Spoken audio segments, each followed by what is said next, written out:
Good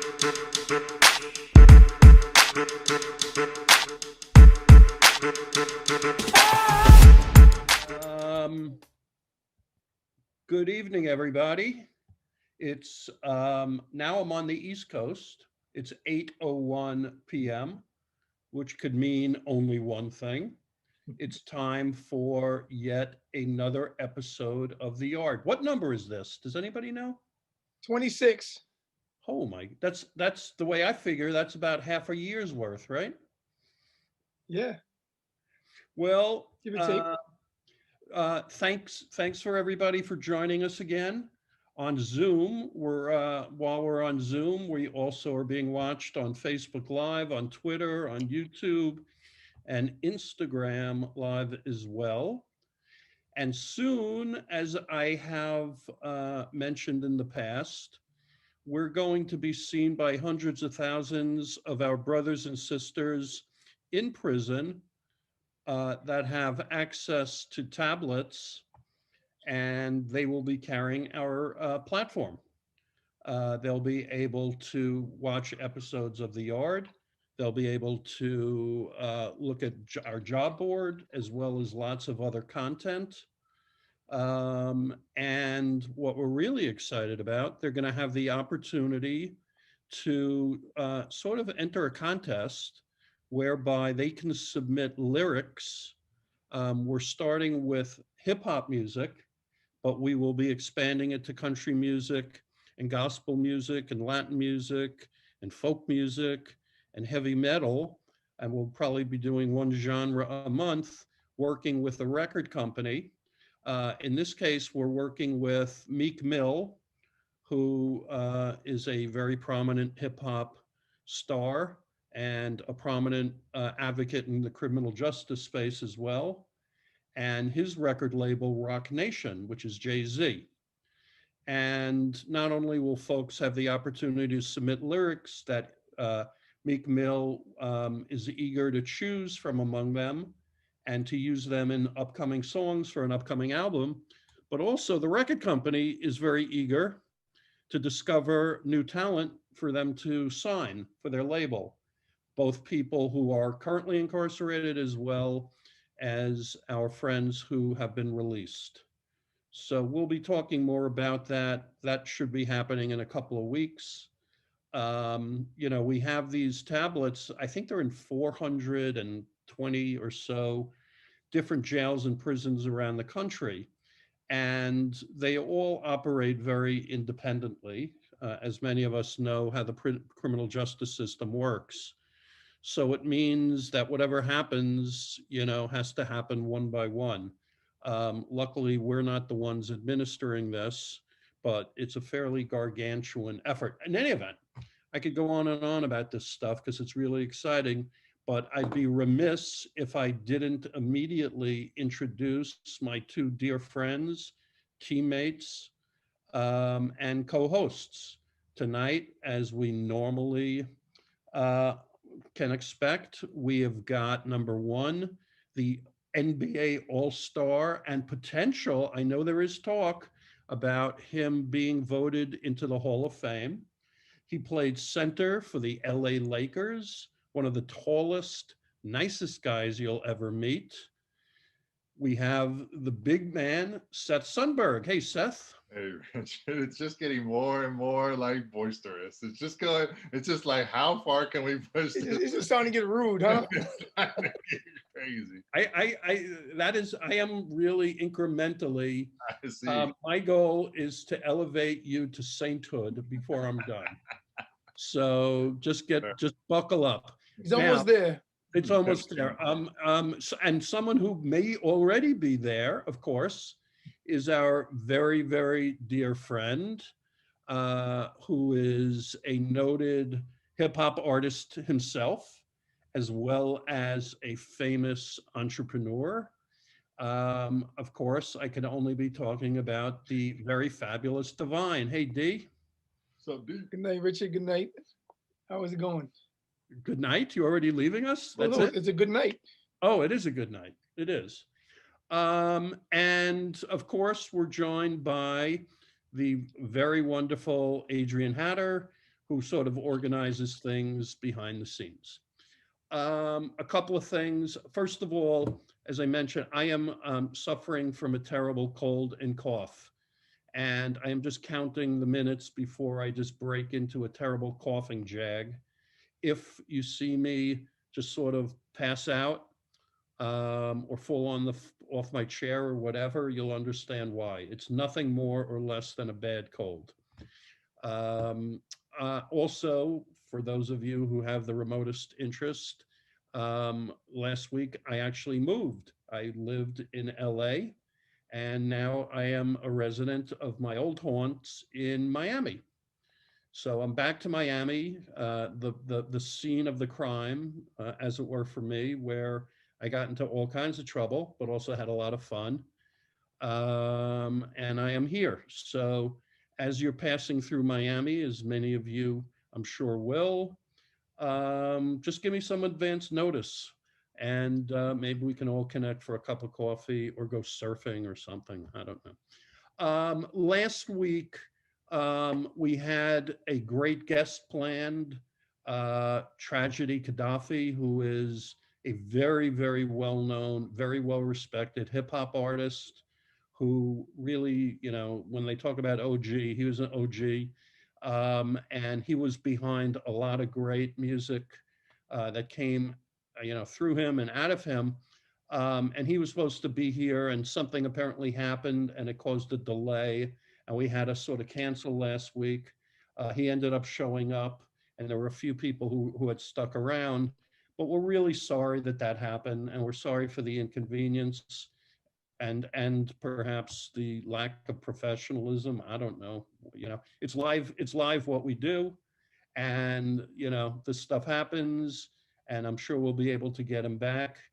But again, we're sorry if that put anybody out because we really so do value your taking the time to join us. So in any event, please accept our apologies.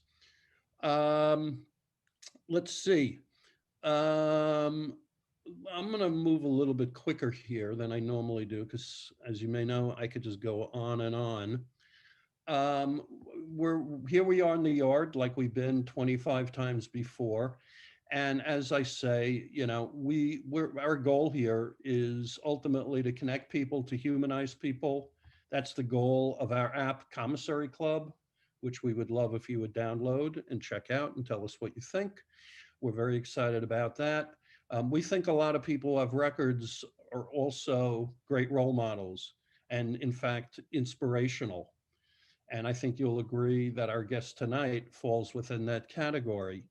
Um, this is a guy, and I'll get into it, but you know, he did the time, but he never did the crime, which is about the most gruesome irony that you're going to want to find. But we want to sort of connect you to what the in-prison experience is, which is not the same for everybody by any means. Everybody has a different experience. They have different time. They're serving at different facilities, et cetera, et cetera. You know, so one size doesn't fit all at all. Like we normally do, we invite you and urge you, if you have questions or comments, please, you know, use the chat feature, but please try to keep your focus on the in-prison experience initially. We're going to talk with our guest at the end about the work he's doing now because it's so important. But, you know, throughout the next hour and a half, try to focus on in prison if you can. So we do this same thing every time, and I'm going to ask everybody once again to do it. If everybody could just sort of shut their eyes for a moment. And shut your eyes, please, and just take a deep breath and hold it for a couple of seconds and just let it out slowly. Keep your eyes closed and just sort of let a little space enter your head and let your imagination sort of go wherever it may go. I try to paint a picture, you know, every episode about how prison and criminal justice is rarely about morality, but rather a case of often a good person who maybe made a bad decision, often when they were young in life, and sometimes a good person who never made a bad decision and yet still got him or herself in trouble somehow. But here's a scenario that I know has played out many, many times. And let's make believe, you got a kid, and some people here do. Let's make believe your kid's in college. It's your daughter. And your daughter has been your pride and joy from the day that she was born. She's so bright. She's so inquisitive. She's so kind. She always has a smile on her face for everyone. And not only that, she's crushing it in college. She's really smart. She's at the top of her class. Of course, now she's starting to talk about graduate school. And she would be the first person in your family to ever go to graduate school. So it's hard to imagine you having any more pride in your very dear daughter.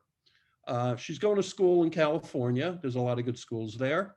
In California, as many of you know, they've decriminalized marijuana, as they have in 26 other states, incidentally. And she has plans to meet up with some friends over the Christmas vacation. They're going to meet up in Idaho and have a big ski weekend. There's great skiing in Idaho, and they're going to be coming in from all over the country. They rented a chalet, and she couldn't be more excited. Um, Idaho is not one of the 27 states that have decriminalized marijuana. They haven't done anything at all along those lines. But for your daughter, like most kids her age, smoking weed is not really that big of a deal. It's probably not that big of a deal for most of us at this stage. So, they're going to be partying. So, she's in California where you can go to a store and, buy it with impunity, high quality. She buys an ounce of pot she's going to take with her on her trip. And she doesn't really give it much thought. So you can imagine her surprise. She lands at the airport in Idaho, and she gets her bags, and all of a sudden there's this pot sniffing dog at the airport that has picked her out of the crowd.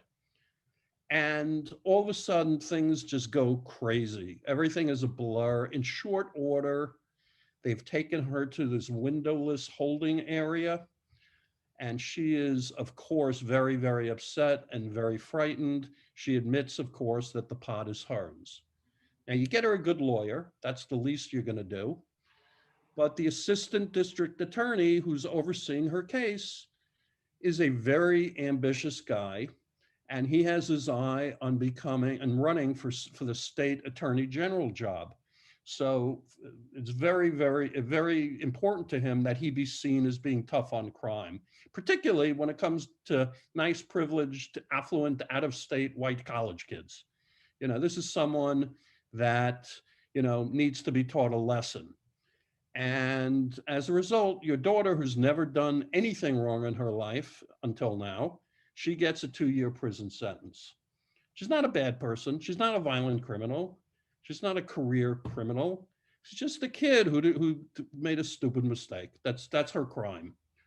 Of course, you go visit her the minute you can, but your heart is broken the moment you see her.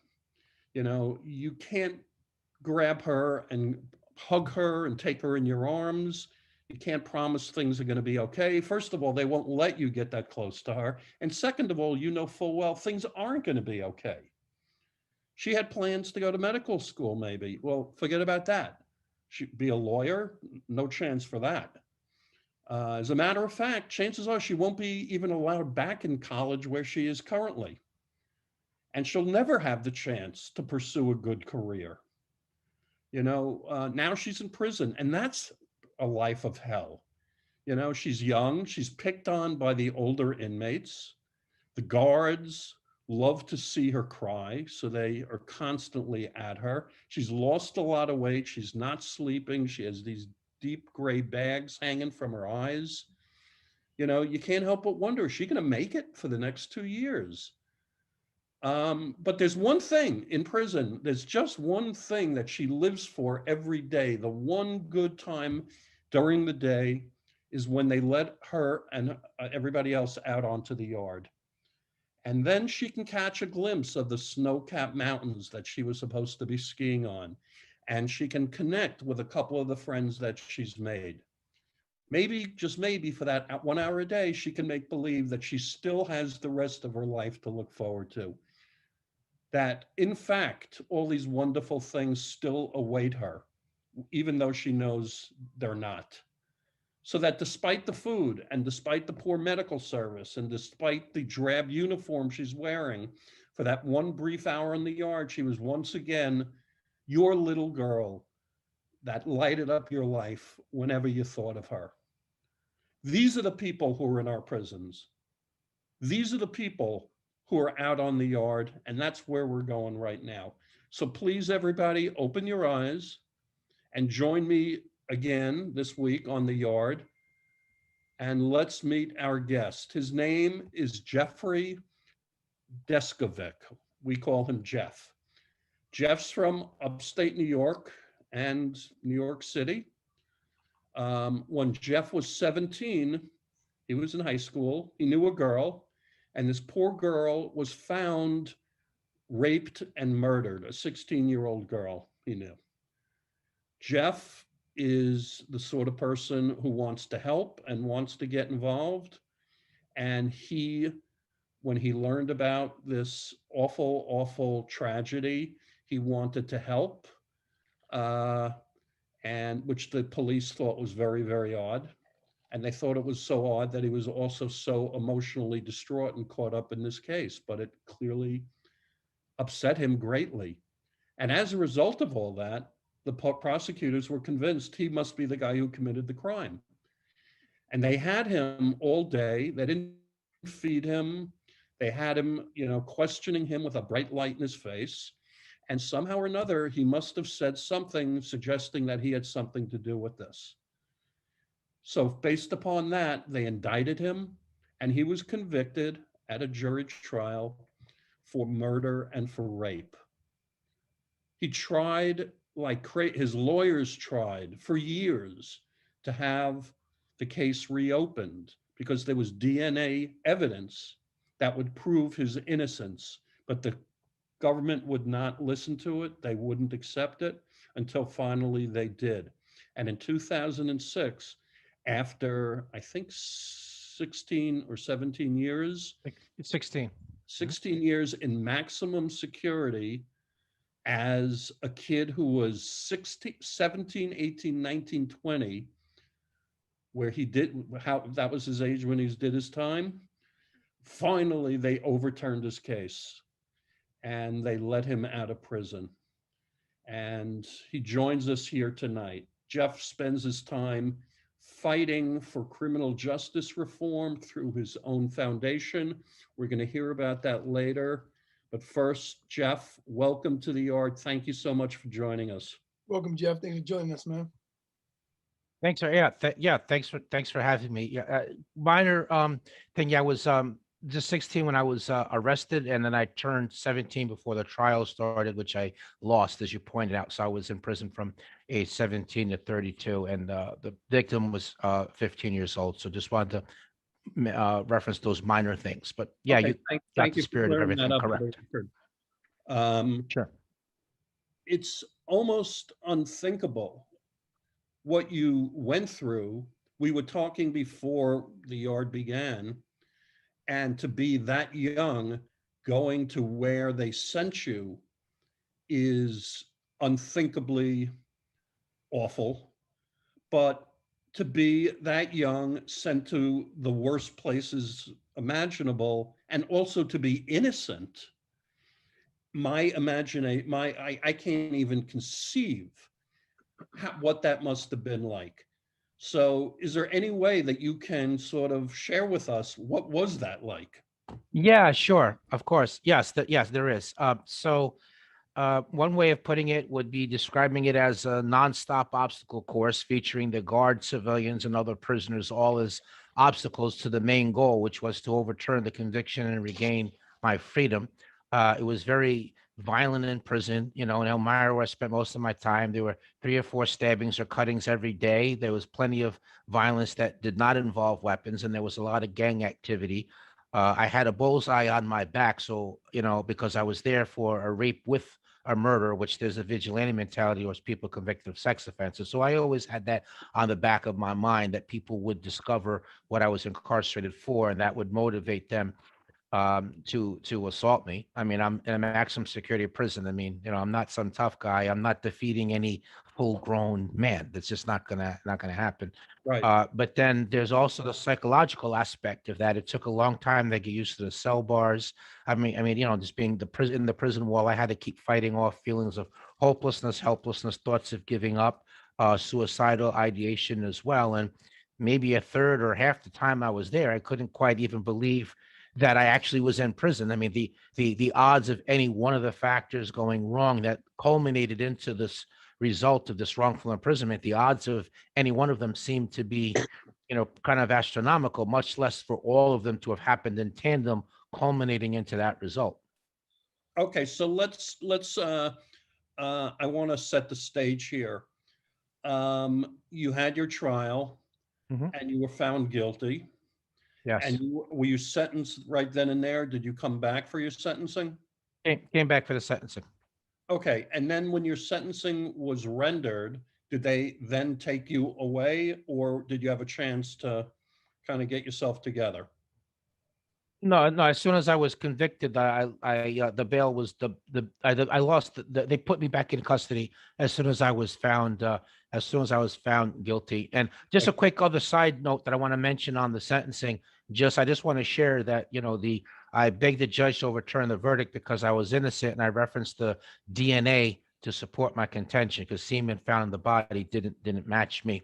And the judge said to me on the record, he said, "Maybe you are innocent."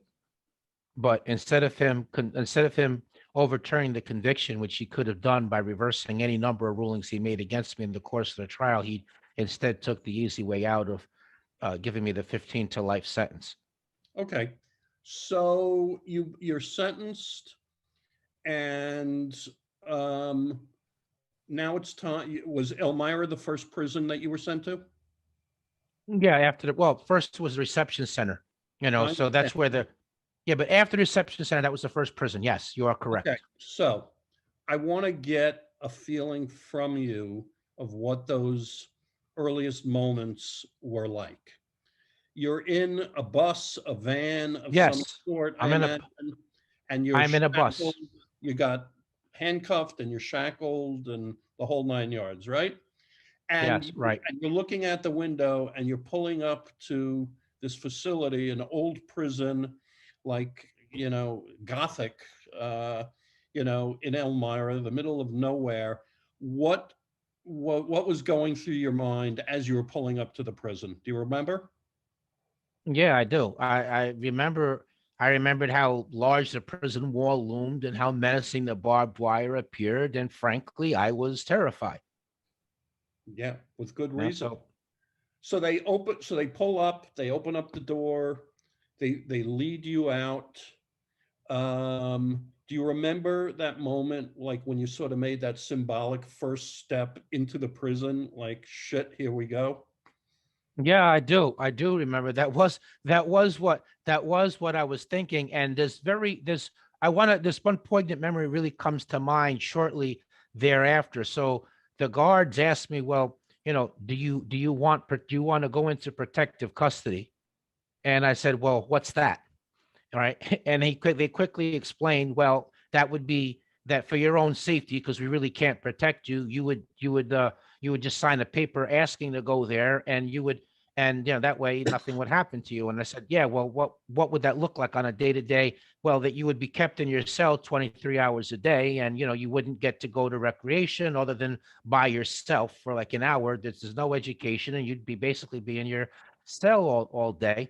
And in my mind, I thought, well, this whole thing, as crazy as it is, I'm not about to make it worse. I can't be in my cell all the time. So look, I made this is my line of reasoning, right? I'm thinking this, and then here's the key part: is I say to myself, well, I'm already here doing a life sentence, so I'm gonna go to general population and take my chances. And if somebody kills me, well, I guess I don't have to worry about doing the rest of this life sentence anymore now, do I? But You I'm were 17 thinking this kind of thought. Yeah, yeah. You well, were Yeah, that's already wild, at man. that point. Yeah. Wow. What was your first memories? What hit you first? I mean, I remember when I walked in and they brought me to my housing unit, it was the smell. We've talked about that. What really hit you first? As I'm walking down a cell gallery, I mean, these guys are like built. They're like all ripped. Like their arms are like my legs. And I'm like 150 pounds, soaking wet, if that, a 17-year-old. And these are like fully formed men, in their prime. And and that's really what came up. That's really what came up. That, and the other thing also was that in the county jail and even in the reception center, because I had a hard time adjusting psychologically, I was in the forensic unit in the mental health wing. And so the civilians are in charge there. Okay, the officers are there, but they're only there in a secondary role as a security. But the idea of being in an environment where the COs are in control and there really are very few civilians, that was a terrifying thought to me as well. Right. Did you went in, you've mentioned you went in with a murder charge and with a rape charge. And in prisons like that, a murder charge sort of puts you on a certain level at the top of the heap, right? Like very respected. Yes, it does. Yeah, you have respect. Well, this guy takes care of his business. He killed somebody. But at the same That time, it engenders respect. As but crazy the- as that sounds. exactly, but the sexual part puts you at the very bottom, right? Right, right. But when you put the two together, the murder charge is irrelevant. The only is. thing that matters is a sex offense. That's what controls. Right, right. That trumps the murder charge. Exactly. Hmm. Right. and Interesting. Jeff, I gotta ask this just now. Like, you get convicted of this thing, and we've all heard it, right? Like, a lot of people in prison just say, I'm innocent. Like, no, I didn't do it. They didn't catch me with this. They didn't catch. I did what I did. I know, like I did it. But like, you have proven beyond a shadow of a doubt that you are innocent. You knew it then, right? You know it now. Like, I mean, how the hell do you just not go, this is not like I'm gonna It's a go. 'cause mistake. This is crazy. Yeah, did you even like voice that? Well, I did voice it, but not initially. But let me give some context. So first of all, Yeah, that'd be great. I consider it to be a misnomer, to be a misconception that people like profess their innocence in prison. Okay, because first of all, you wouldn't do that as a general rule of thumb, because if your conviction gets overturned, but you have to go back to trial, somebody else might look at you as their way of going home early. They in other words, they could claim that while walking the yard, you confess, he told me he did it in order to go home early. So you would never say that. You would particularly not say that if you had a sex offense, because you wouldn't want to draw attention. Really, you're innocent? What is it you're innocent of exactly? Let me see your papers. So you wouldn't Right. want that to be said. So you would never say that in there. Now, that being said, and I also want to mention that there's certain contexts where maintaining your innocence works against you. So, for example, if the parole board wants to see you take a program that addresses the crime that you're incarcerated for. So when you take the sex offender training program, there's an explicit guilt admission requirement tied to that. You are expected to admit guilt to the instructor, to the other prisoners. You're supposed to give all the details, and they want it all in writing. And if you maintain innocence instead of doing that, then you would be kicked out of the program and deemed to have refused. Kind of a similar rationale on a 12-step program where you have to acknowledge you have a problem, right, in order for any progress to be made. So in that context, it would work against you. So faced with that, what did you do? Yeah. So if people ask you what you're there for, No. I would do. When you had to fill out that form. No, I right? refuse. I refuse. No. The corrections You didn't take no program. counselor and the authorities tried everything they could. No, I refuse to take the program. They try to pressure me into it, though. They refuse. Listen, I was supposed to be in a medium for 7 years. The last 7 years, they refused to drop my security level. They would not allow me to go on the honor block waiting list. They did not allow me to participate in the family reunion program. So there's trailers located on the prison grounds Oh, for your sanctions. family if you're married, or you can get a family trailer. Right. So, until I took that program, I was not going to be allowed to. So I was never allowed to do that, and they refused to transfer me closer to home. Okay, so they did everything that they could do to press me into taking it. I refused to do it. But and those are all instances where maintaining your innocence would work against you. Against you. Okay, and lastly, I maintain my innocence at the parole board. And if you don't express remorse and take responsibility, but instead They kick claim you you're back in. innocent, you're already slimmer than slim. Chances of making it out on parole have suddenly plummeted. You went from 2% down to like half of one, maybe, Yeah. maybe. For Now, real. did the guards, let's break this out now. You have guards and you have fellow inmates. Did the guards give you a hard time all the time? No, And did no. did it ever get physical?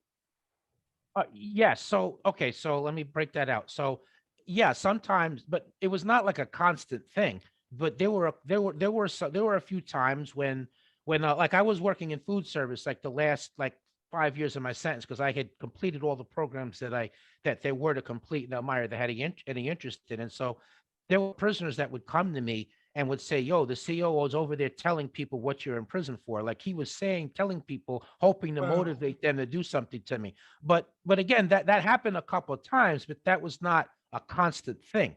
Just like in general, I think, I did reasonably well at hiding what I was incarcerated for, but at times people found that out. But look, maybe in the course of 16 years, I got beat up maybe 6 or 7 times, which actually is not really considered to be that much.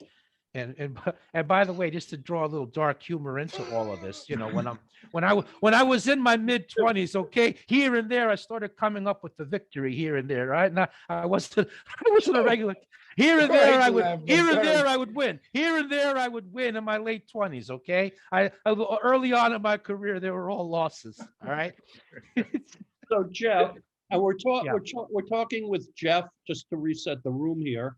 We're talking with Jeff Deskovic, a friend of ours who at a very young age was wrongfully committed for committing the crimes of murder and rape, and spent 16 years of the best years of his life rotting away in some miserable prison in upstate New York, and now has taken the experience and we'll get into that, but just doing amazing stuff to help others. Jane, who is a friend of ours, she says deep bows to Jeffrey for sharing his experiences with us. Sid asks, could you have asked for a lawyer while you were incarcerated to help you with the situation whereby the guards in the prison were trying to push you into or coerce you into signing something that you absolutely weren't going to do? Was that a strategy you ever considered? No, because they wouldn't have given me a lawyer. No, these are correction officers and are correctional officials. This is not they're on the street and you're a suspect and it's the police. So that's a totally different scenario. You don't have a right to an attorney under those conditions. And that would have helped me if when the police were trying to coerce the false confession out of me, which is what led to my original arrest. If I would have asked for a lawyer then that would have stopped everything. Right. There's now though, this is things like that are changing now. I think there's a lot more people like, and I know guys inside in the feds, you file a 2255, right? And you go and you get it, you push it up, right? And you just keep pushing until you get something, and it's a pain in the ass, and you get reprimanded for it in all kind of sly ways, which you know times 10, right? So but now there's people that have gotten out, right? And they're like, okay, you can bring on somebody that may not be an attorney, but like understands that process, can help file the paperwork for you and all that. Would that have done anything? Like if you think, now there's more of that available, would you have brought somebody like that in, or is it just like, nope, I got to ride this out from the inside? And go. Well, I mean, I lost 7 appeals. I mean, I had I had actual lawyers who did a damn good job, unlike the public defender that I had that did, basically sat on his hands and didn't defend me at the trial. I actually did have outstanding representation throughout 7 appeals. The problem was that, the judges, half it's only half the battle if you got the facts and law on your side. The other half the battle is, are the judges actually going to, critically review and give you a legit objective decision, or are they just going to rubber stamp deny the appeal, which is usually, what happens. Are they going to look for ways to try to save all the time, effort, and energy that went into convicting you in the first place? They're trying to preserve that. So all that goes out the window if they order a new trial, because then they have to do it all over again. So the judicial complicity in preserving wrongful convictions is what derailed me on the appeal process, not the lawyers. Jeff, let me ask you a question. I haven't asked any other guests this, and it may just sort of touch a nerve or may not even be a fair question to ask. Your parents were alive when you were going through all of this and when you were convicted? Yes. Okay. Would you say that, geez, I don't even know if I should ask.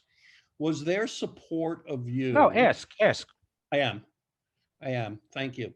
Was there support of you unfailing?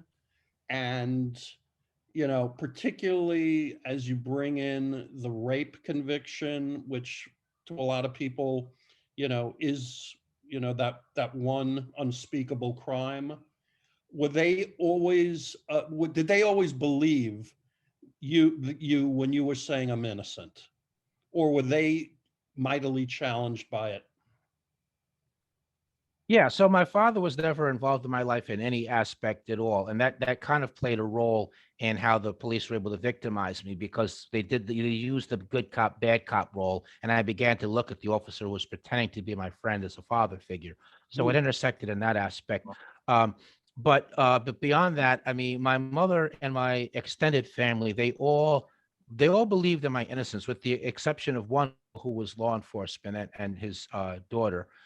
They all, other than them two, believed in my innocence. The interesting thing, though, is that their belief in my innocence did not translate into them assisting me, like either on the morale level by keeping in regular contact with me, visit, letters, phone, all of that. Nor did it translate when my mother made rounds several times trying to get everybody to put a manageable portion of money in so that I could hire the legal help that I needed. So I mean, they believed in it, but I mean, they believed in me, but their belief didn't translate into anything. And I would say just the fact of having a sex offense as one of the charges was a total non-factor in everything. Okay, So can I, go D. yeah, so I really want to know, like, what was the piece of evidence, if you would, that like locked in the jury's mind that you were guilty of this? Like, was it one piece Because of the evidence? Was it police several coerced- pieces? All circumstantial, obviously. Yes. He admitted it. I'm going to tell you. I get your question. The police coerced the false confession out of me. Okay. There was a 6-week run up to that. So in which half the time the police, first of all, I got on the police radar because they interviewed students from the high school, and some of the students told the police they might want to talk to me because I didn't quite fit in with them. So that's how I got on their radar. They thought it was suspicious that I was emotional about the murder and rape of a classmate that I barely knew. They thought that was some sort of outward sign of my being sorry for what I did. And a third thing was they got a psychological profile which purported to have the characteristics of the actual perpetrator. And I had the misfortune of matching that. So that put me on their radar. In terms of the actual evidence, so for about 6 weeks, they played this cat and mouse game with me. Half the time they talked to me as a suspect. The other half the time they pretend like they needed my help to solve the crime. Wow. So, they pretended to be a friend, but also unbelievable. This is crazy. Jeff is this junior detective helper was a theme and because before I was a teenager, I wanted to be a cop when I grew up. And so them playing that role, asking my opinion. Yeah, I'm on the team. And that, right. Exactly. So eventually it culminated into what I'm about to explain. So they got me to agree to take a polygraph test. So they said, look, we got some new information. Want to share that with you. That's going to allow you to be more helpful to us. So This the is next fucking day, disgusting. I went to the police station instead of going to high school. So my mother and grandmother think I'm in school. They drive me to the town. They drive me across county lines. So from Peekskill in Westchester County to the town of Brewster in Putnam County. There's 3 cops that come with me. Naturally, they let me ride in the car by myself with a cop pretending to be my friend. The polygraphist is a Putnam County Sheriff's investigator, but he's dressed like a civilian. He never revealed himself as law enforcement. He never read me my rights. Oh my They give me God, this is crazy. there's no attorney present. They don't give me anything to eat. They give me this brochure, but I don't understand the brochure about how the polygraph works. But then I'm there to help the police anyway. So what How does would it you even care? matter? Why does it Let's matter? just get on with it. Right. Right. So then from there, they put me in small room and the polygraphist gives me countless cups of coffee, to get me 'Cause nervous. your nerves Then he jittering. wires me up. Right. Then he wires me up to this machine.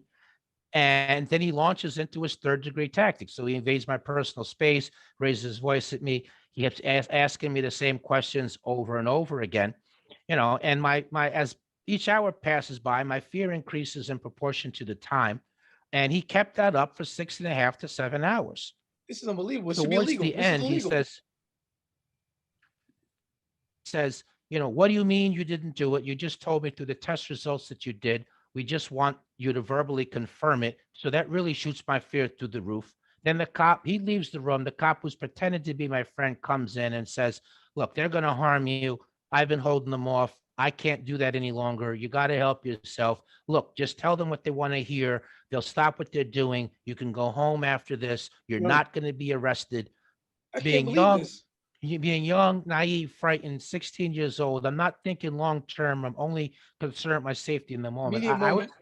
I was in fear of my life because the fact that I didn't know where I was and no one else did either loomed large in my mind. I'm not used to talking to adult men, any Oh my people who are God. conducting themselves like that. And I was just totally overwhelmed emotionally and psychologically. So I made up a story based on this information they gave me in the course of the interrogation in the 6 weeks run up to that.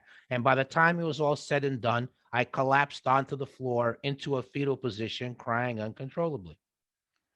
That Listen, was the only piece of evidence that they had against me. I'm to so answer your disgusted right question. now. Like I can't even tell you the level of disgust in my mind and my soul and my spirit and my heart right now for you. And I mean, not for you, for this ordeal that you went through. And those cops should be arrested. They should be imprisoned. Yo, this is ridiculous, man. No doubt.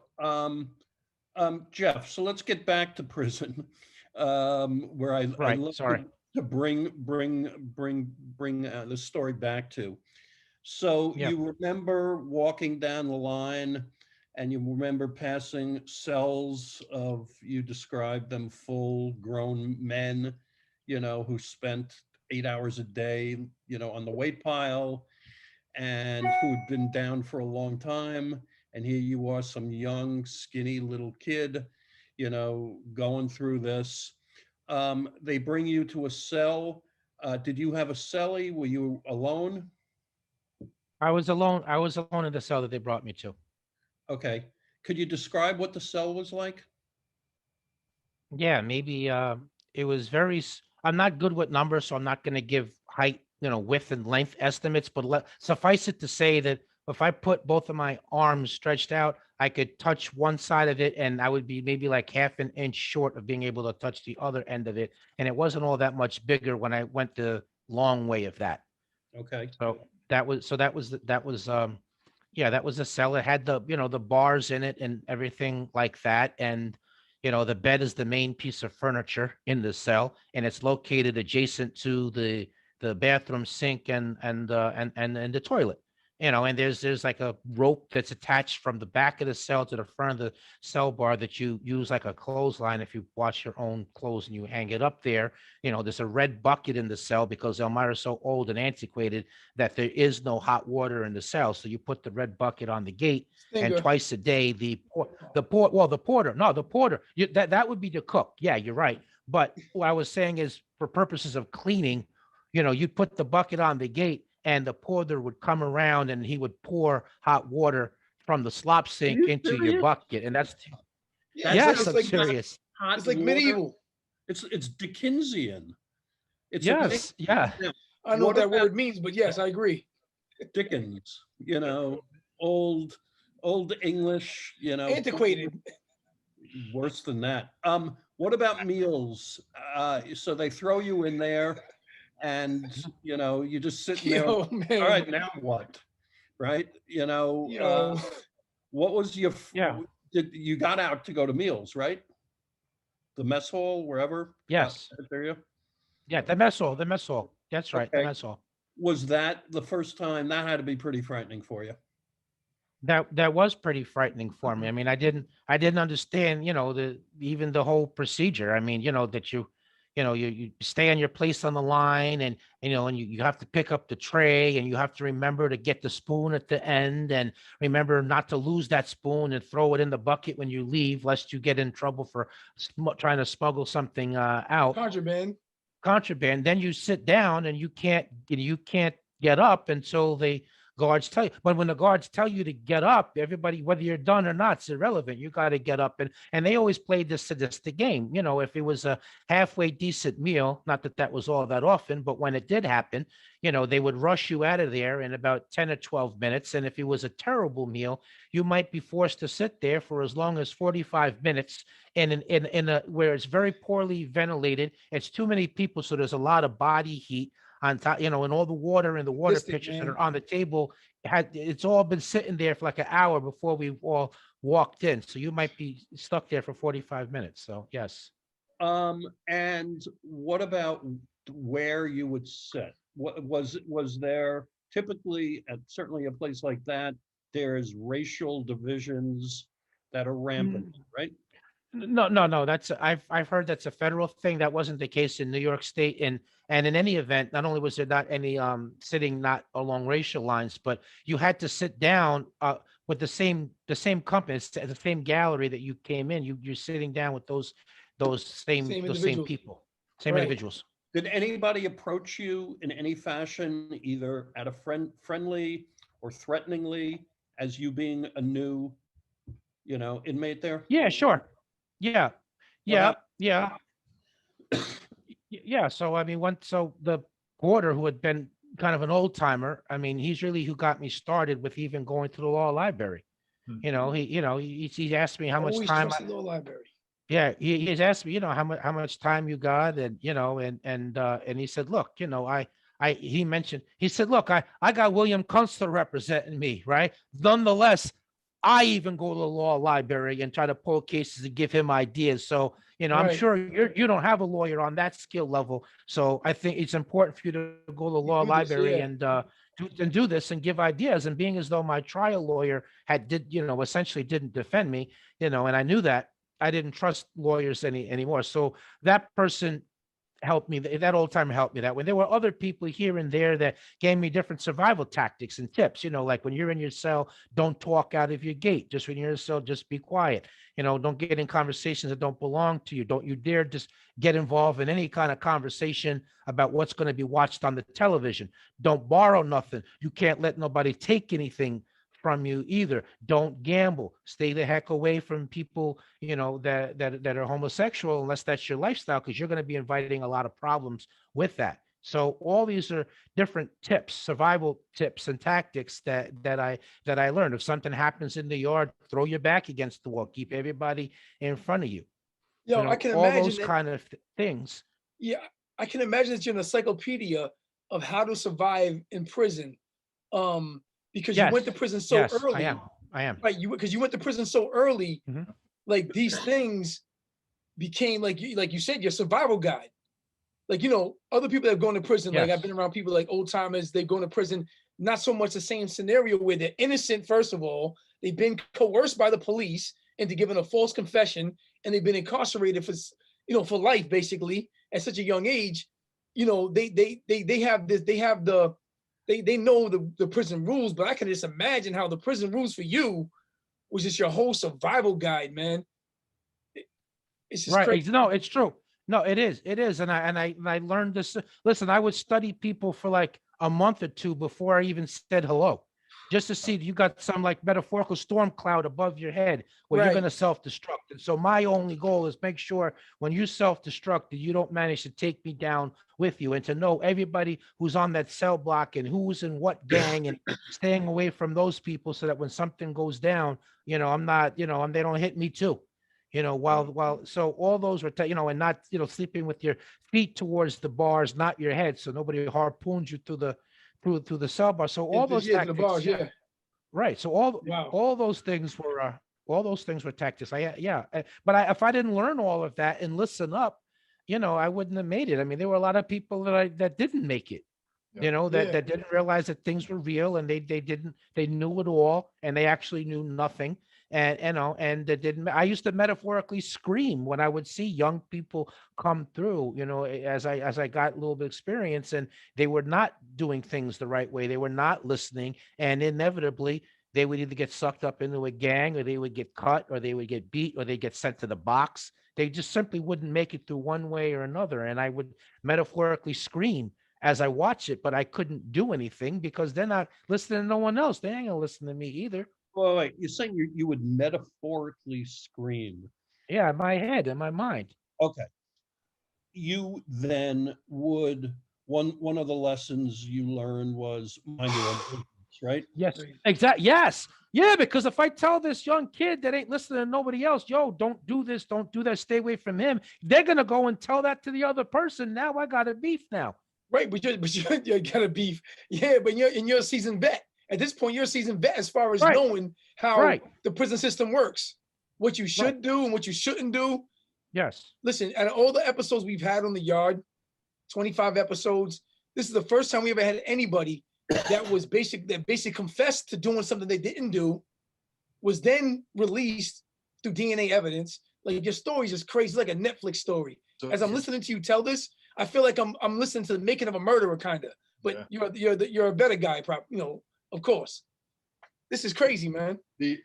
So Jeff, like all that stuff that you learned and that stuck with you, that you survived, right? And I know we want to keep this on the prison experience, but I gotta ask, like, I learned a lot of that stuff too, and you just have to, right? You survive or don't, right? And Exactly. Right. it doesn't just turn off when you leave, right? Like No. you get your innocence, right? You get, like, it took me I don't know, a year and a half, 2 years to like be comfortable, like having my back to the door, in a restaurant. Right. Like, you know what I mean? Stuff Right. like that. I can imagine, like, Right. how was that for you? I mean, like, Yeah, yeah. I think that ties back to the prison and an aspect of deprogramming from the prison, right? So we'll keep it tied to that, so Richard can feel good about where the conversation's going now, right? So Appease Richard. Appease Richard. So There's let- number one rule in the yard. I know. Shot I call. know. Come on. All right, yeah, right. So listen, real quick.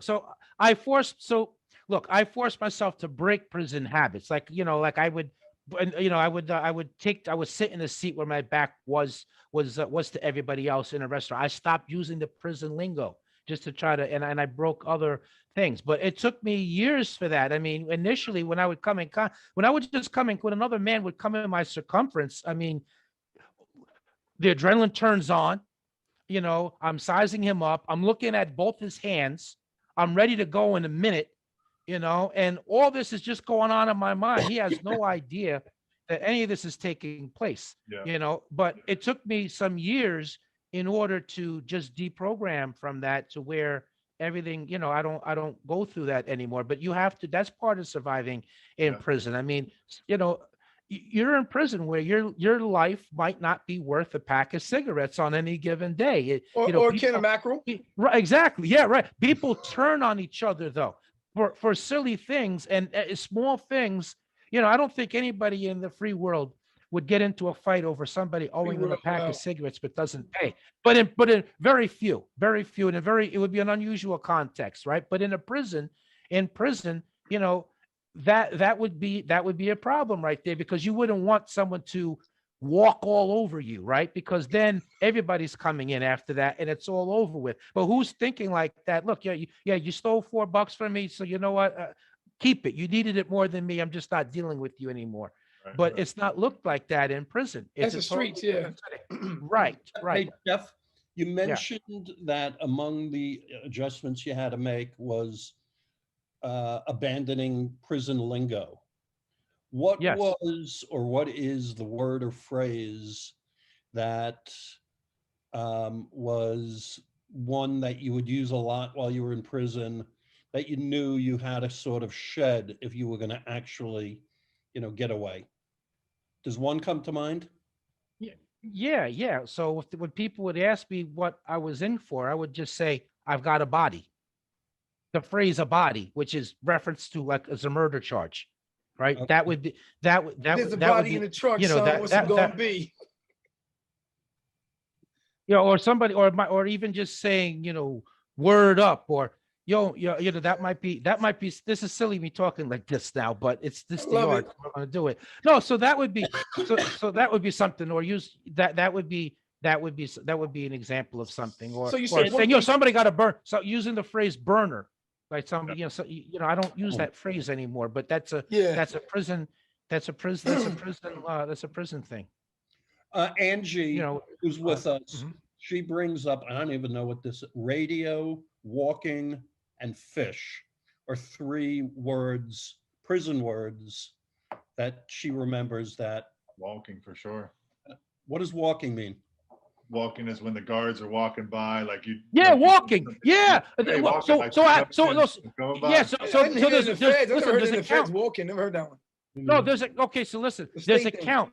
They make a count. They do a live count Yeah, to 4 make p.m. sure every.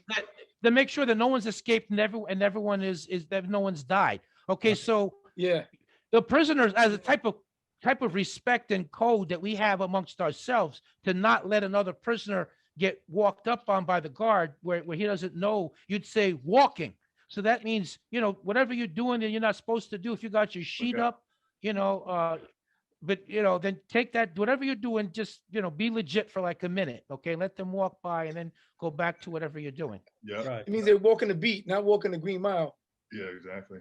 Jeff, Um, use the word deprogramming, which is the first time I've actually heard that, and it makes total sense because, and I don't know if this is how it is in state, but in the feds, like you go to a new facility and everybody's like, oh, just get your program down, like start programming and you'll be good. Yo, yeah. Time will go I forgot about that, fast, Seth. right? And it's like, oh shit, like if we're getting programmed one way and then you get out, like you absolutely have to like deprogram the programming. Right? Like it's you get used to a specific pattern and a way of life, and it makes total sense. And I got a question for you, So real that's quick, Jeff. Go ahead. Oh, you want to answer that? yeah, go ahead. Oh, okay. Well, no, Um, I see a really interesting question in the chat that pertains Oh, to in prison. Okay, Go ahead. answer it. Get answer So it. Sid says, did I ever feel like I was losing hope at any point, like accepting the fact you might spend the rest of your life in prison? So yes, at the end. So a 15 to life sentence, which means that you have to do 15 years minimally, then you go to the parole board. The life part of it means that there's never a point in time where the state's legally obligated to release you. So this context was that my appeals were over, right? Appeals were over. That was 11 years. I wrote letters looking for help for 4 years after that, not getting answers. Went to the parole board, got turned down there because I maintained my innocence, and I was told to come back in 2 years. So that last year, I was fighting to not lose hope. I mean, I had placed an ad looking for a pen pal, and somebody wrote me, and like there was a stranger that here I'll use the prison expression, okay? I was a stranger answered my ad that I didn't know from a can of paint, okay? And he wrote me, and I was openly asking this stranger, "Yo, should I give up? Should I just go ahead and kill myself and be done with it? I'm never getting out of here." So in my last year, I struggled with that, and I thought that it was all over at that point. Okay, Go ahead, Dick. Richard. Okay. So what I wanted to ask you was, first of all, I see that you're able to transform. I heard you say the free world earlier. Yes. I know what the free world is. Mhm. We all have been incarcerated, know what the free world is. And then I see how you just broke down the lingo. So I see that you're able to really like adjust. Did you feel that you had to be other than yourself in a lot of ways that you really weren't? Like from how growing up in your childhood, that kind of shapes your early Yes. development and then who you become in your character, personality. It seemed like you kind of like shifted that and learned Yes. to put on a mask, if you will. Yes.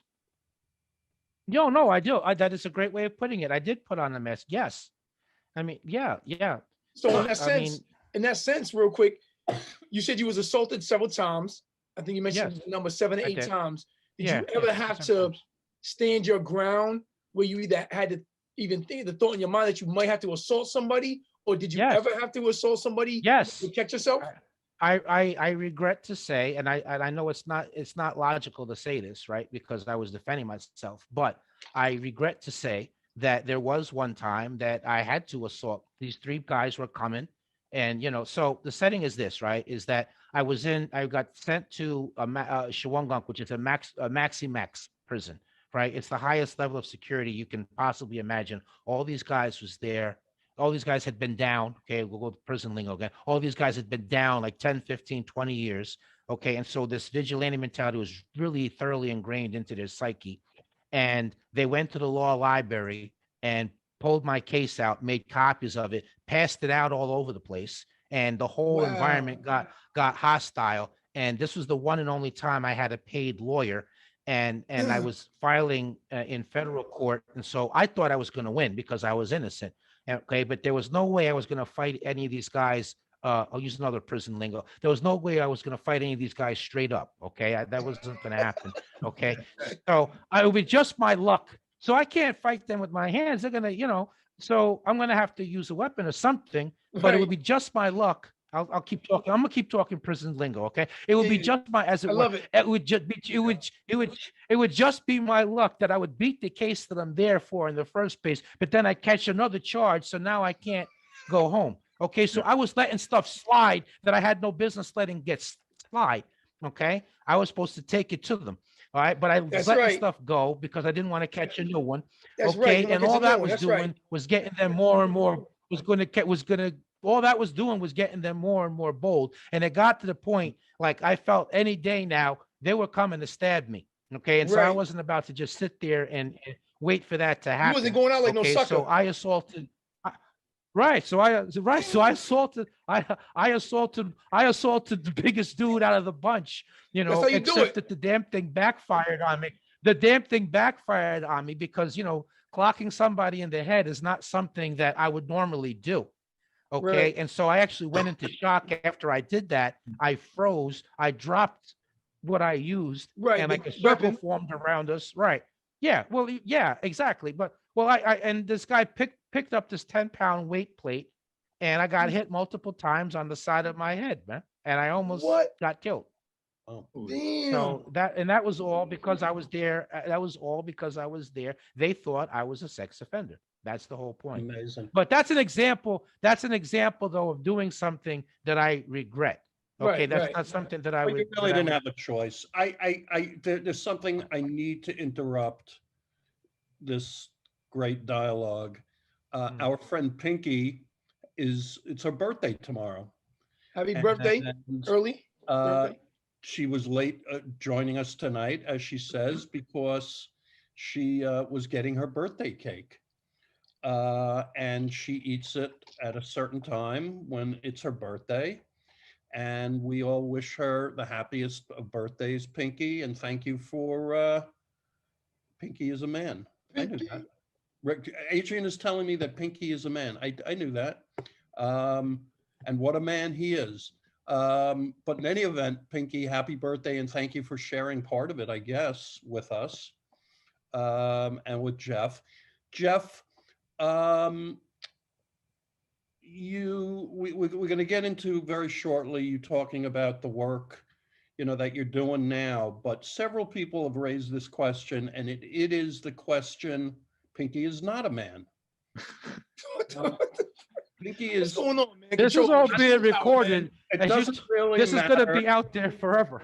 You Pinky get may be this wrong. fluid, and how he or she Essence of identifies. Pinky is having a birthday. All good on the yard. Pinky. Happy early so, birthday, Pinky. Period. Happy birthday to Pinky, no matter what.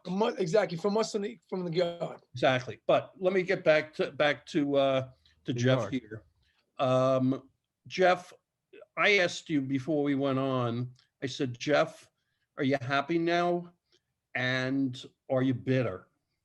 And you said, no, you weren't particularly bitter, which is, and a number of people have asked that in the chat room, which it would seem that if anyone had a right to be bitter, you would. You would be bitter against the cops, who, took advantage of your youth and, out of their desire to bring a case, anything was okay. And normally, they'd be coercive with someone who actually did it, and the ends justify the means, maybe, but the ends don't justify the means here because you didn't do it. And you were put into prison where the guards, treated you and gave you shit about a crime you didn't commit. And there were inmates who, you know, pulled your jacket and were spreading around, discussion about crimes that you had committed, which you hadn't committed. And in a broadest sense, you went away when you were what, 17? Yes. And the years that you should have been, going to football games and having fun at college and meeting girls and starting a career and building a life, were deprived from you. They were taken away from you and replaced by, just the most awful imaginable circumstances to befall anybody. And it's one thing if you did it. I mean, it would still be terrible and wrong. And there's still huge problems in the criminal justice system, even for people who are guilty. But for someone who's innocent to go through this, how do you not walk around angry and resentful and pissed off and ready to smack anybody who looks at you the wrong way? How do you not have that feeling? Yeah. So, well, firstly, in terms of what I lost, just to crystallize that, and then I'll get right to the heart of your question. Births, deaths, weddings. I didn't graduate the high school. I didn't go to the prom. Rites of passage, finishing education at a more traditional age. And that also made my reintegration really difficult because I had never before had a driver's license. I hadn't lived alone. I had never went shopping. I never had to balance a budget. I never wrote a check. So all that having been said, the answer is I want to enjoy my life as much as I can, and I cannot do that if I'm angry or bitter. And another line of reasoning is that I've already lost so much as it is. Why would I want to, in effect, lose like everything else? If I was to be angry or bitter, it's not like I would be adversely affecting any of the people involved in what happened. So really, I would Right. be the only loser in that scenario. And the vehicle that allows me to actualize that is I take the energy that I feel and I channel it into the advocacy work that I do. My mission in the world, is to free people who are wrongfully imprisoned and to prevent that from happening to other people. So policy work, while also doing some work on terms of broader justice reform. But it's my purpose in the world to do that. So that's how I make sense of everything in a kaleidoscopic type of way. It's healing, it's cathartic. My suffering counts for something. It means for something. And I have like a inner peace or resignation about myself when I look at it like that. Are there any lessons to be learned from this? Yeah, many. Sure. So one thing would be this is so I have this formula, and this would apply if my overcoming this and other things we'll get into later. One lesson would be this is look, have goals, have a realistic plan. Um, Remember that the goal is the goal. The plan is not the goal. So you got to be flexible. So if you have it mapped out one way and a different door opens for you, as long as it's still taking you towards your goal, you make the adjustment. Don't be afraid of hard work. There's no reasons why you can't do something. There might be reasons why it's more difficult, no reasons why you can't. And never give up. And in terms of never giving up, and I applied this as to myself while I was wrongfully in prison, I would say to myself and still say to myself, I can't go on anymore. I'm going to give up here. But, maybe this is the key moment right here. Maybe I was on the verge of a breakthrough, except that because I stopped, it's not going to happen. So even though I can't go on anymore, I'm going to do it anyway. And I'm going to see what happens next after that. And then once you break through, once you come out on the other side, you're supposed to reach back and help other people in the same position while doing some work on the preventative side. And so that applies far beyond wrongful conviction, incarceration, justice reform. I think that that applies if you're homeless, somebody who's a domestic violence abuse survivor, a sexual assault survivor, someone who's had some kind of debilitating illness, any kind of challenge on whatever extreme or not so extreme, but discrimination, racism, you name it. I believe that I know that that formula can apply to that. And so I really believe that whatever I put my mind to, whatever most people put their mind to, as long as you're willing to leave it all out on the field, to draw a sports metaphor, it could happen for you. You just Hmm. have to want it enough and work enough for it. Jeff, top 3 books you read in prison. So I can tell you're a reader. Okay, sure, absolutely. So one was Mankind's Search for Meaning, which was by Viktor Frankl, which pertained to when people were surviving in concentration camps. Okay, interesting. Never heard of that. Thank you. And another one was How to Be an Adult in Relationships. That was by David Richo. And last one was a Oh. political book. It was really thick. I found my way able to read this like 600 or 700 page book. It was a page turner. It was called The Ambition and the Power, The Fall of Jim Wright, he was the Speaker of the House at one point. And so that kind of whetted my appetite for reading about books on politics. So all the, yeah. So look, I used, so from 1998 to 2006, I read three or four nonfiction books a week, and I concentrated mainly on self-help books, books on relationships, and governmental abuse expose books, and books on Nice. politics/presidential history. So when you study presidential history, in a way, you're kind of tracing the collective mindset of the country as it moved from Right. stage to stage, and you could understand Interesting. current events more now if you understood, what happened before. No, So Noam those are Chomsky. books. I read Noam Chomsky. Yeah, I did. I did read Noam Chomsky before. My Oh, my God. all-time favorite book actually set in motion a chain of events that culminated into my being exonerated, and that was it was called Chicken Soup for The Soul? the Prisoner's Soul. Chicken Oh. Soup for the Prisoner's Soul. Wow, I never Yeah, heard that one. Tom Lagana, and it had like an anthology in it. It was like one chapter from many books. So at that point in the bid, right? I was just, yeah. See, I know. I'm not gonna. You're gonna I let see everyone you, know what baby. I'm I see looking you. at. I see you. I'm I with know. you. I know. So at that point in the bid, it was a struggle just to come up with a new idea as to who to write to next. So I was going to the general library just to figure out who I could write to and try to get help from. And so when I Right. saw that that book had contact information for about half of the people that had contributed a chapter, Right. that was the whole theory where I took that book out, and love it. it worked out because this Innovation. this letter that I wrote, a book author in care of the publishing company, was instead sent to an investigator, and she connected me to the Innocence Project, who took my case, and that was the What? first of that. Yeah, that was the first. See, of that's three why. That's what factors. made me bring up the book. See, I knew something there was a thread there. Yes. What was the food that you missed most that you had to have when you got out? Yeah. Okay. Yeah. So that's I've never gotten that question before, by the way. So believe it Never or heard not, that so question before.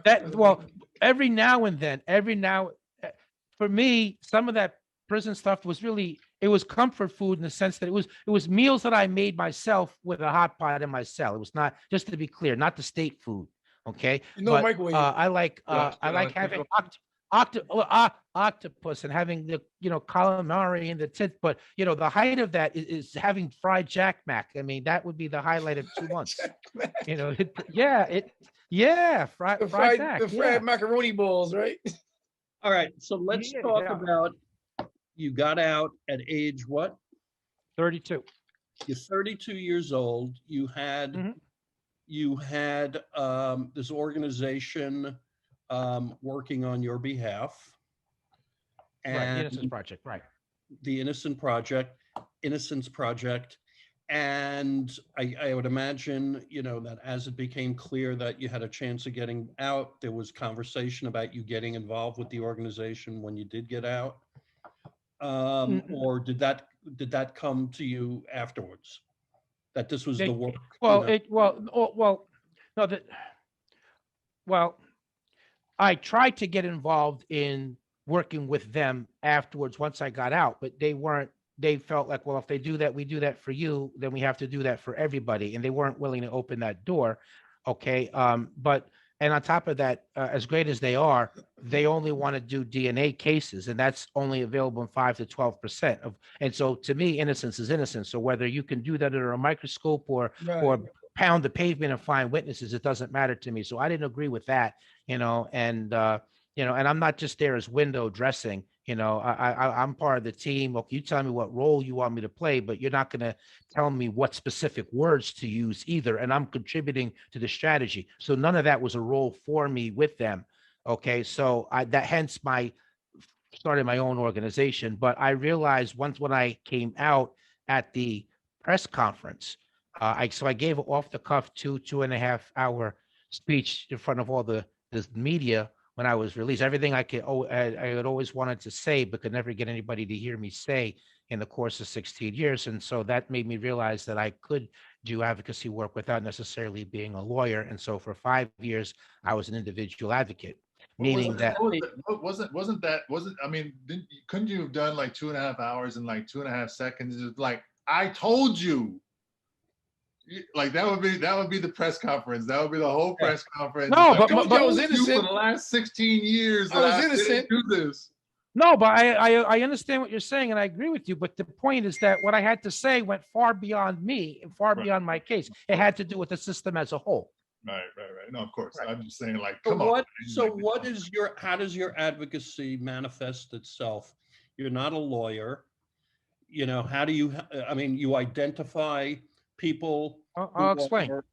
I got your question. So for the first 5 years, my advocacy work manifested itself through doing speaking engagements throughout the country. I was a columnist for 5 years for a weekly newspaper, but I've been published overall in 10 different publications. I was regularly meeting with elected officials, and I trade privacy for awareness in exchange for furthering the policy issue. So I did that for 5 years. And I just kind of nibbled on the edges of cases. So I allowed my name to be used sometimes in a media advisory for some other wrongful conviction case. And so, and I wrote about some of the cases too, when people were still wrongfully convicted. So that was 5 years.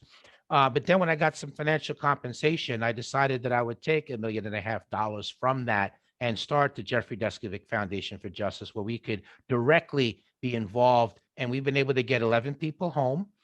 We've been able to pass 3 laws in New York. We're part of a bigger coalition called It Could Happen to You, which I'm an advisory board member of. And we passed another 5 laws there. We have 10 cases active. And I want to share with you and everybody that I am, in fact, a lawyer. I became not content to sit in the front row of the courtroom. I wanted to represent some of the people myself and make some of the arguments, because I'm going in there to advocate for my clients. So I don't care if you're mad at me. We're not golfing, not drinking buddies. I'm there to get my innocent clients out. So I could care less if you're unhappy with me. So other lawyers, some of them are not, a lot of them are not going to do that. So I'm fine with that. So that's why I got, plus the extra credential furthers the policy work. And so it's innocent. Sure. So we know what the causes of wrongful conviction are, false confession, misidentification, lying informants, bad lawyers. Right, so those have patterns. There are patterns Right. you look for the patterns that are imagine. available in cases that have ended in DNA exonerations, and you compare that to the case that you're looking at, and you ask yourself 2 questions. Is this claim of innocence at least possible? And number 2, do we see a potential way to win? And you have to say yes to both in order for us to take the case. Otherwise, there's no way to win. And to tie into a question earlier asked, part of my advocacy work, which I'll mention now, is actually I am welcomed into some law enforcement circles. So I served on the transition team for the new Westchester District Attorney that I helped to elect as an individual advocate, writing a memo. This is how your conviction review unit should look like. For the last 7 years, I've co-taught the ethics for the new police cadets. And I've spoken in front of groups of prosecutors. And I do that through this, right? Wrongful conviction and justice reform as about justice and accuracy, not anti-cop, not anti-prosecutor. Definitely anti-cop, definitely anti-prosecutor when you're breaking the law and doing illegal Right, things. of course. But if you're doing your job right, I got no issue. And at the same time, I stay true to my conviction. So I always explicitly say, look, it's not a few bad apples. Okay. Stop saying that, because it's damn near 3,000 wrongful conviction cases from 1989 Right, to right. now, per the, and then all this police brutality and system. deadly. 3,000 So it's not that bad a few, The system. but they accept that message. But they accept that. The point is Of they course. accept that message. 3,000 have been exonerated. Well, close There to are that. many that are Yes, still They haven't rotting been away. exonerated. yes, exactly. They're still rotting in prison. Have Right. attitudes in the public towards the possibility of wrongful conviction, have they Yes. evolved? Is the zeitgeist moving in the right direction? It is. I believe that each person that's exonerated makes it a little bit easier for the next person to make it out, because the judges now, and they're taking this education and along with the public, I think they're more willing to seriously consider an actual innocence claim or newly discovered in light of tying into this that Sid makes in the chat, where he says he's told that many innocent people plead guilty because they're scared/threatened by harsher sentences if they plead innocence and are found guilty. So that's called a trial penalty, by the way. In legal circles and in the innocence movement, that's called the trial penalty, where you can plead guilty and get 5 years. You do a 5 to 15, or you can, if you blow trial, you're going to get 25. You could get 25 to life. So yeah, a lot of people that are innocent do plead guilty for that, and it's been estimated. There was a judge that estimated that he thought that the percentage of falsely accused defendants that were taking guilty pleas, even though they were factually innocent, was at 10%. Who among all the people of all of your work that you've been involved with, who is the one person whose exoneration was most powerful or moved you the most? Definitely the first person. That was William Lopez. So Bill had did 23 and a half years on a shotgun murder in Brooklyn. His case leapt off the pages for us because it started out as a 2-witness case, but then one of those witnesses could not identify him in court. So now it becomes a 1-witness case. That one witness had did 12 vials of, I forgot if it was crack or cocaine. She had been up for 24 hours, and she claimed that she did not have a deal, that she was just testifying because it was the right thing to do. But one day after he was convicted, she miraculously came walking out of jail on her case, and his defense attorney talked him out of calling his alibi witnesses, his 2 alibi witnesses, as witnesses. The initial description was a pair of dark-skinned 6'1", 6'2" Panamanians. Bill was a 5'7" light-skinned Puerto Rican, weighing 100 pounds less than what witnesses estimated him to. So, he had a pre-existing legal team that had been with him for 10 years. We came in, did some investigative work, helped uncover some additional evidence. It was kind of like a building was built that was missing a section, and we put that in. So he was exonerated after 23 and a half years. So it sticks out because that was the first exoneration we helped. But tragically, Bill lived for like a year and a half after being exonerated. So he did 23 and a half years, most of it in the law library. And after, struggling to only ultimately live for like a year and a half Sad. out here in society. So it sticks out to me that way.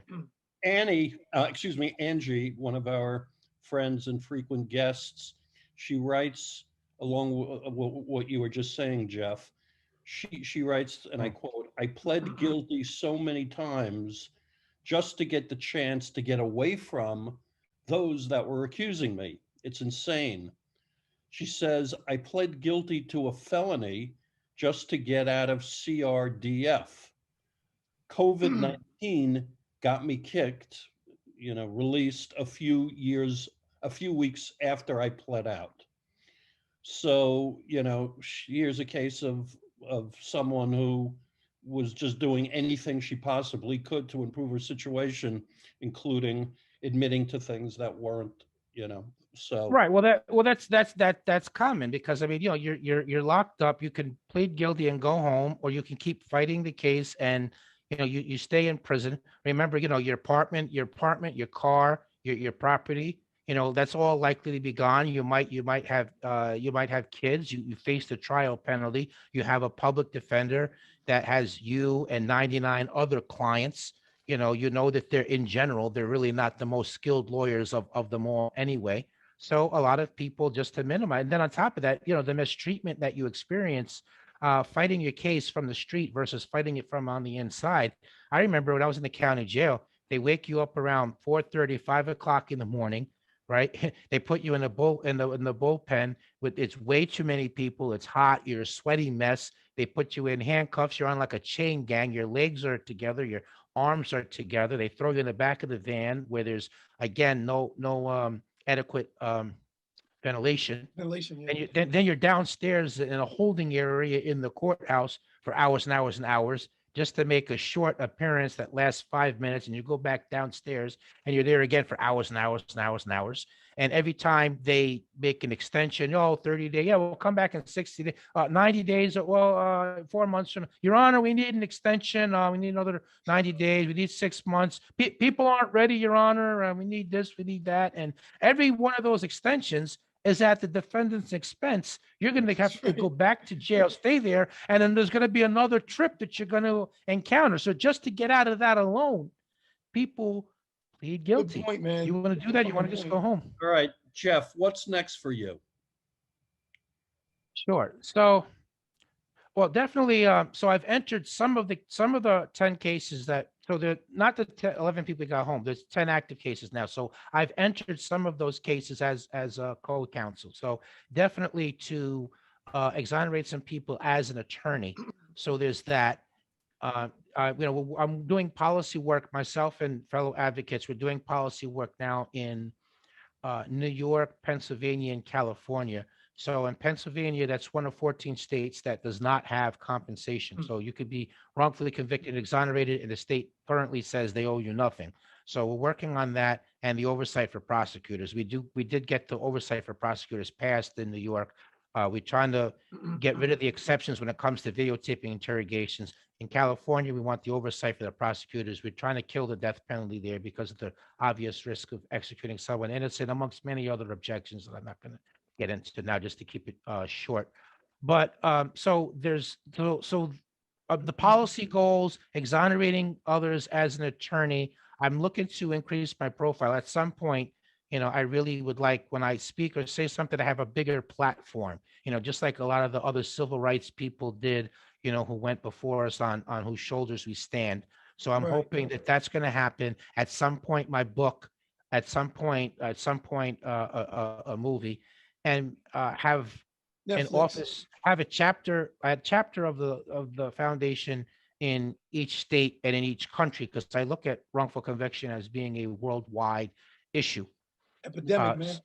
So that, and maybe the last thing is, Pandemic. maybe 7 years from now, maybe I make the transition from being an advocate and working in a nonprofit sphere. Maybe I make the jump from that to politics, so I can go from trying to persuade people to do the right thing to having Change my hands laws. directly on the levers of power, change laws, and effectuate change. So that is a possibility for me in the future. You All got right. my vote, man. We had a lot of great guests on the yard, man. But yo, for me, man, you're one of the top ones, my man. Salute you, man.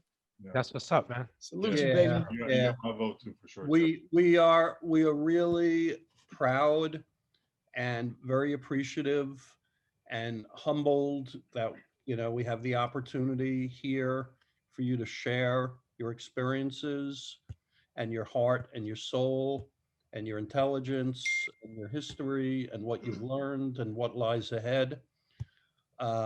It's really just amazing. And you are, I say this every time, every one of our guests, rather than getting the hell out of prison and never wanting to look back, they always look back and they always come back and they always feel a debt of obligation to their brothers and sisters who are going through it. and you are just, you're another one. And, there's a special place in heaven for guys like you, for sure. You know, Absolutely. if there's, Thank if you. I'd like to close. Go ahead. I'm sorry. you want to say something, I'm about to wrap it I up. just, Go ahead. yeah, all right, I'll take 30. I want to give some practical advice to anybody listening, that first of all, if you committed the crime, listen, the criminal justice reform, mass incarceration, rehabilitation, that's sweeping the country. Position yourself so that you can make the board. When they change sentencing laws, you go to the parole board. Position yourself. You're in the best possible position to make it. Take all the programs you can, better yourself, stay out the prison politics, minimize the trouble you're in. You can't wait till the changes are made, and that's when you try to become a model prisoner. So I want to give that. Okay. And if you find yourself wrongfully imprisoned, look, you got to put together a nice and short, nice and tight letter. It can be no more than 2 paragraphs. My name is so and so, and I was wrongfully convicted of. Mention the charges, mention the sentence, mention what the evidence is against you, and then point out what's flawed in the evidence. Then you want to mention any directions that there are possibly to go in, point out the top 3 facts that are in the record now that suggest you're innocent. Look, the reason I am writing you is because I'm looking for someone to help exonerate me, but neither I nor my family have any funds to hire an investigator or a lawyer. I can prove what I'm saying in the letter by sending you documents, but I'm respecting your time right now, and I'll wait for you to get back to me. That's what it's supposed to say. That's what it's supposed to look like. The more you write, the more likely it's going to end up in the trash. Do not send any unsolicited documents. A lot of guys think, let me just write a lot. Let me send everything. You're going to run people away. Keep it nice and tight and short like that. And if you do it like that, then you maximize your chance of catching lightning in the bottle, because that's what this is. But once in a while, lightning strikes, and I'm free. So it could happen to me, and it can happen for you. Practical advice.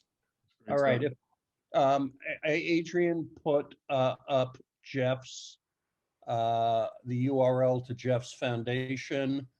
It's up there right now. I'm sure there's a way of contacting Jeff through that if you'd like to get in touch with him.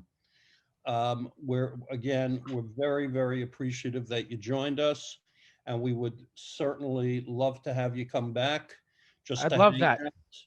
hang Yeah. out, sit in the Yeah. audience, kibitz Sure. a little bit, and join us. There's lots and lots of people who would love to hear more about you. And, you made you made fans out of a lot of people tonight. I just see it and I know it, including one. the 3 of us. Yeah. This is what we're all about. This is, exactly what people in prison and jail. Here's a case of a guy who never did anything, and he ended up that way. And ostensibly, if you looked at him, he's an animal, he's a terrible human being, or not even a human being for what he did. But it turns out he didn't even do it. Do it. There are plenty of people in prison who made stupid decisions. In my experience, it's rarely a question of morality. That's convenient, but it rarely applies. We're all human beings. We're flawed. We're not perfect. We've all screwed up. We've all had to ask for a second chance. We've all had one too many beers and gotten behind the wheel of a car. We've all cheated on our taxes. And that's the difference between being incarcerated and not, there but for the grace of God. Please check out Commissary Club. Whether you have an iOS or an Android, you can download it. It's free. And the idea is that we just really expand the scale and reach more people who are connecting, people like Jeff, and people who aren't necessarily so articulate and who need desperately role models and inspiration. So please check that out and share that with others. And, at the bottom line, we've got to help each other. Yeah. We've got to help each other because God knows, and Jeff's life is a testament to that. They ain't going to do it for us. So please look after your brothers and sisters, do whatever you can, speak on their behalf when their case comes up, sign petitions, just get involved as much as you can. I can promise you it's going to be some very rewarding stuff you get involved with. Divine, you want to say something? Yeah, and Jeff, before you go, I have two asks of you. One is please download the Commissary Club app, create a profile, and share some of your wisdom, your insight, your experience, your help inside our community. That's one, and tell friends and family and colleagues about it. And two, what can Commissary Club do for you, if anything? Yeah, that's a Yeah, great point. yeah, definitely. All right, Okay, so yes, so look, let's so we talk have about a, that. Let's talk about that offline. Okay, but we Okay. would love you to be part of our community actively, and we'd love to help spread your work and give you that larger Mhm. platform that you seek. Also, for everybody who's listening, there are lots of jobs now available, even if you have a record. Companies are hard pressed to fill positions, and out of that desperation, not because they're good guys, but because if they don't have people, it hurts their business. But companies large and small are finding it increasingly acceptable within certain limits to consider hiring folks with records. It turns out folks with records actually make great employees. Excuse me, and they stick around longer. So go to Commissary Club and check out jobs too. Thank you, Divine. Thank you, Seth. Thanks. Thank you, Jeff. Thank you, Everybody, Jeff, Seth, Richard. Yeah. everybody Yeah, stay great stuff, healthy and see us next week. We can't wait to see you. Thanks for coming. Thanks, guys. Powerful, Jeff. Thank you. We got to get you in office.